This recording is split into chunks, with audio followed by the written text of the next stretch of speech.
అన్నప్పుడు వివిధ సామాజిక వర్గాలు అన్నిటికంటే కూడా మా కమ్మ సామాజిక వర్గం అనేది ప్రపంచవ్యాప్తంగా విస్తరించి ఎన్నో దేశాలలో విస్తరించి అక్కడ ఆ దేశంలో ఎంతో ఆ దేశానికి కూడా సేవ చేస్తూ మాతృదేశానికి సేవ చేస్తూ ఆ దేశాల్లో కూడా ఉన్నత పురస్కారాలు పొందిన వాళ్ళు మా వాళ్ళు చాలామంది ఉన్నారు.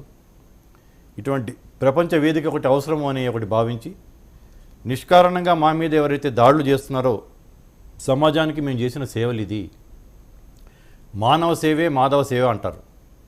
ముఖ్యంగా మనము మన వాళ్ళకి మనం సేవ చేసుకుంటూ కమ్మవర్ణంగానే సహజంగా అందరూ ఉన్నత శ్రేణిలో ఉన్న వాళ్ళు చాలా కీలకంగా ఉన్నత స్థానంలో ఉన్న వాళ్ళు మీరు అన్నట్టు డాక్టర్లు, సైంటిస్టులు, పారిశ్రామికవేత్తలు, సినీ రంగంలో ఉన్న వాళ్ళే కనిపిస్తున్నారు. కానీ మా దాంట్లో కూడా బీపీఎల్ ఫ్యామిలీస్, దారిద్ర్య రేఖ కంటే దిగువనున్న ఫ్యామిలీస్ కూడా కొన్ని లక్షల మంది ఉంటారు. అటువంటి కుటుంబాలు ఇప్పటికే అండి మీరు ప్రస్తావన చేశారు కాబట్టి ప్రకాశం జిల్లాలోని కొన్ని గ్రామాల్లో మీరన్న పరిస్థితులు ఎదుర్కొంటున్నారు వాళ్ళు.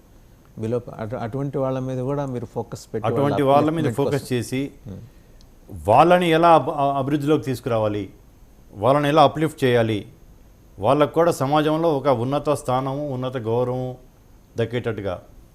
ఉదాహరణకి రైతులు, సన్నకారు చిన్నకారు రైతులకి వాళ్ళకి ఎటువంటి తోడ్పాటు అందించి వాళ్ళని అభివృద్ధిలోకి తీసుకురావాలనేది.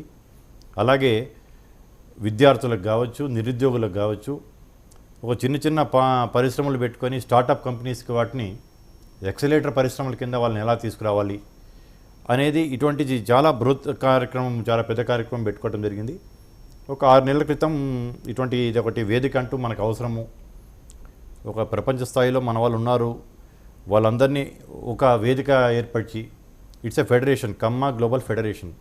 అంటే చాలా వివిధ జిల్లాలలో, వివిధ ప్రాంతాలలో, ఎగ్జాంపుల్ అమీర్పేట కావచ్చు, వనసరపురం, కూకట్పల్లి, గుంటూరు, ఒంగోలు, ఖమ్మం, నిజామాబాదు, బోధన్, ఇలా ఎక్కడికక్కడగా మా సామాజిక వర్గం వాళ్ళు సంఘాలుగా ఏర్పడి ఇంత కొంత సేవ చేస్తున్నారు. సామాజిక వర్గానికి కావచ్చు, దాంతోపాటు సొసైటీకి కూడా కావచ్చు. వాళ్ళందరికీ ఒక అంబ్రెల్లా ఆర్గనైజేషన్ల కింద, ఒక గొడుగు సంస్థ కింద ఏర్పాటు చేసి అందరినీ ఒక తాటి మీద తీసుకురావాలి.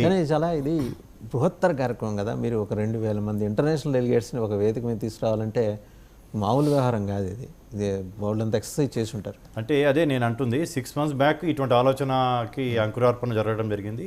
లైక్ మైండెడ్ ఒక 100-150 మందిని కలిసి ఇలా చేస్తే బాగుంటుంది అనే ఒక ఆలోచనతో ఈ యొక్క కమ్మ గ్లోబల్ ఫెడరేషన్ అనేది దాన్ని మేము రిజిస్ట్రేషన్ చేయడం జరిగింది. చేసి మా యొక్క బ్రోచర్ అనేది మేము సోషల్ మీడియాలో మా యొక్క బ్రోచర్ రిలీజ్ చేయడం జరిగింది.